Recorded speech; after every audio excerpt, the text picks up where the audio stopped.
A predicted eviction surge. Let's have a look. Hello everyone, Florian.Heise here, and welcome to another episode of HeiseSays.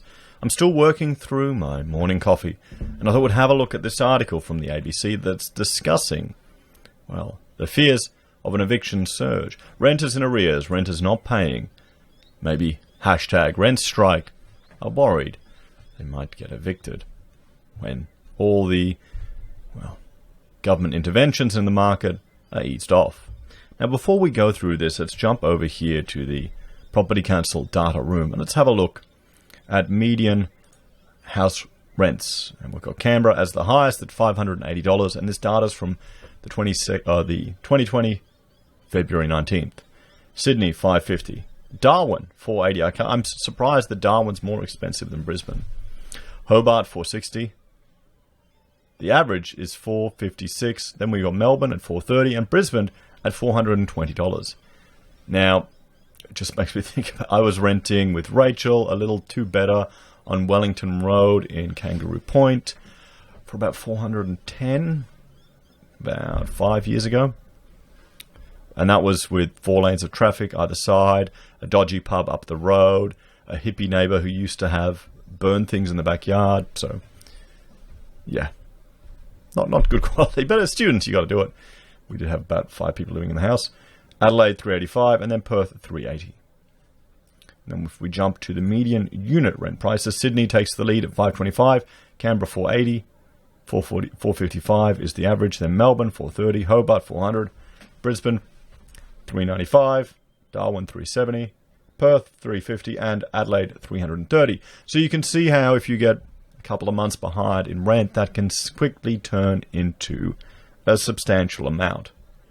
And it's going to be difficult for some people to dig out of. You can't just afterpay it away. Although now that I've said it, that may start happening. Send me pictures of places where you can find afterpay stickers, guys, because I saw one at the dentist. And I guess dental work isn't the cheapest, but still.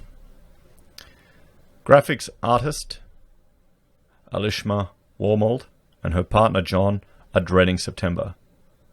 A graphics artist, they should be able to work from home. You know, that should be go on Fiverr and earn money.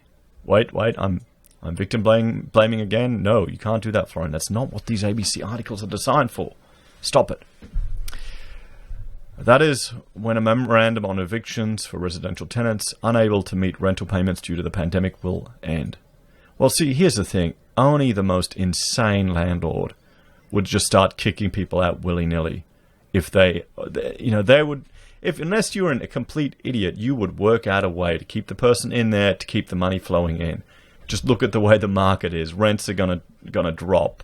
International demand is dropping off the cliff. Or unless you've got some idiot who thinks property always goes up and will kick you out, and then they're going to get a rude shock.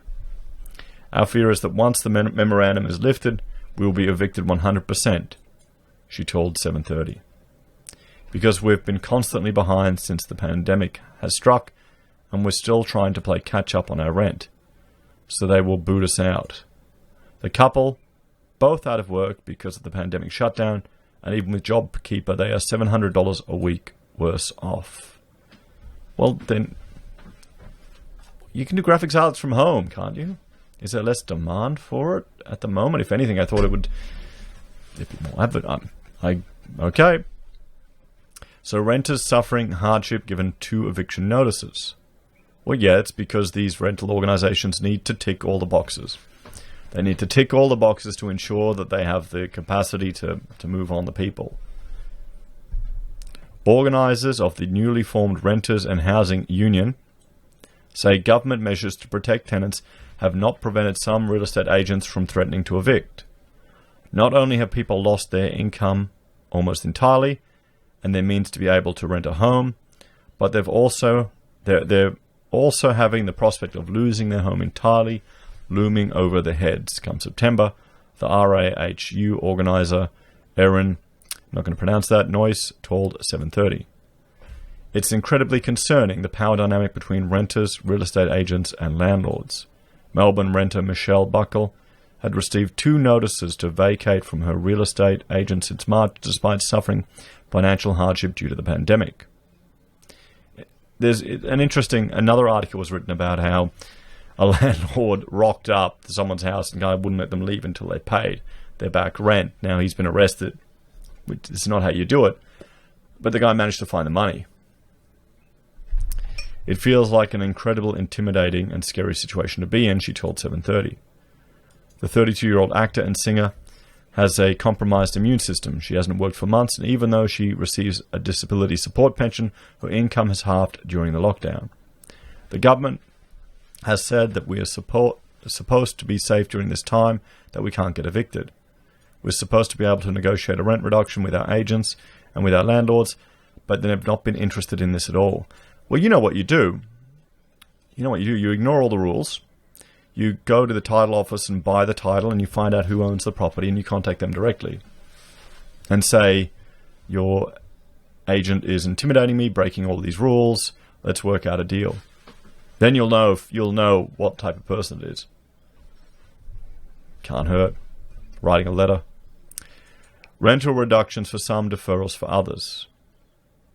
During the shutdown, renters who had lost their income were encouraged to contact their landlords to negotiate rent reductions.